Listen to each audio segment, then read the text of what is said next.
ইনকিলাব মঞ্চের মুখপাত্র শহীদ শরীফ ওসমান হাদির মৃত্যুতে বিপ্লবী ছাত্র জনতার উদ্যোগে গাইবান্ধার সুন্দরগঞ্জে বিক্ষোভ মিছিল ও গাইবানা জানাজা অনুষ্ঠিত হয়েছে।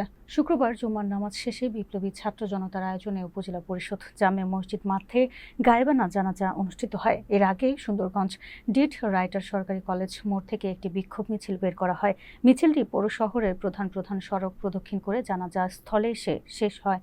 বিক্ষোভ মিছিলে অংশ নেওয়া ছাত্র জনতা শহীদ ওসমান হাদির হত্যাকারীদের দ্রুত গ্রেফতার ও দৃষ্টান্তমূলক শাস্তির তথা ফাঁসির দাবি জানান।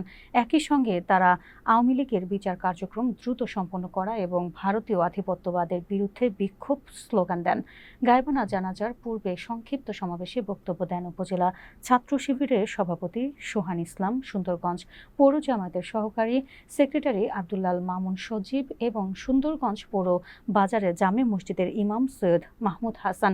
বক্তারা বলেন, শহীদ ওসমান হাদির হত্যার মাধ্যমে দেশপ্রেমিক কণ্ঠরোধের অপচেষ্টা চালানো হয়েছে, যা জাতি কখনো মেনে নেবে না। পরে গাইবানা জানাজা শেষে ইমাম সৈয়দ মাহমুদুল হাসানের দোয়া ও মোনাজাতের মধ্য দিয়ে কর্মসূচির সমাপ্তি ঘোষণা করা হয়। এ সময় শহীদ ওসমান হাদির বিদেহী আত্মার মাগফিরাত কামনার পাশাপাশি দেশ ও জাতির শান্তি কামনা করা হয়।